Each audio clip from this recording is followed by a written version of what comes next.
మళ్ళీ మీరు ఇది అండర్లైన్ చేసుకోండి, మళ్ళీ మళ్ళీ టాపిక్ నాకు మాట్లాడి నాకు చికాకు ఉంది.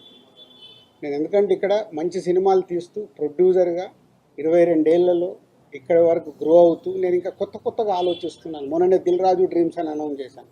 కొత్త టాలెంట్కి నా 30 ఏళ్ళ ఎక్స్పీరియన్స్ని ఉపయోగపడేలాగా చేయాలి. అలాగే ఒక అనే ఒక కొత్త టెక్నాలజీ వస్తుంది, దాని ద్వారా ఇండస్ట్రీకి కొత్తగా వచ్చే వాళ్ళకి ఉపయోగపడాలి. నా థాట్స్ ఇవి. నేను ఇంకా కిందికెళ్ళి వ్యాపారం మీదనే కాదు, మంచి సినిమాలు తీయాలి, మంచిగా ముందుకెళ్ళాలి.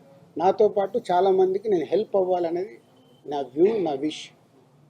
ఇది ఇంపార్టెంట్ ఇవ్వండి. అనవసరమైన వీటికి ఇంపార్టెంట్ ఇచ్చేసి ఫోటో వేస్తే మనకు వ్యూస్ వస్తాయి కదా, ఈయన మీద కామెంట్ చేస్తే మనకి ఏదో వస్తుంది కదా అని వదిలేయండి దయచేసి.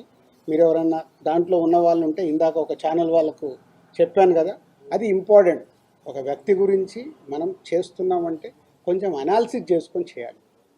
సో నిన్న మా అరవింద్ గారు మాట్లాడడం జరిగింది. అరవింద్ గారికి ఉన్నది ఆయన ఒక క్లారిటీ ఇచ్చాడు.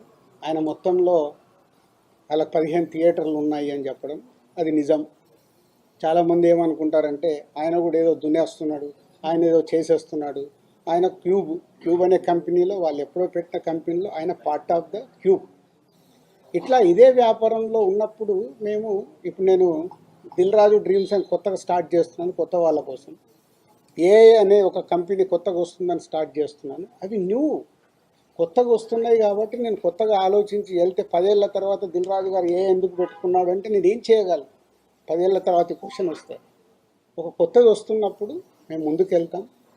ప్రభుత్వాలని కలుపుకుంటూ ఇండస్ట్రీకి ఏం కావాలి, ప్రభుత్వాలు చేస్తేనే ఇండస్ట్రీకి ఏ సమస్య వచ్చినా ప్రభుత్వాలే చేయాలి.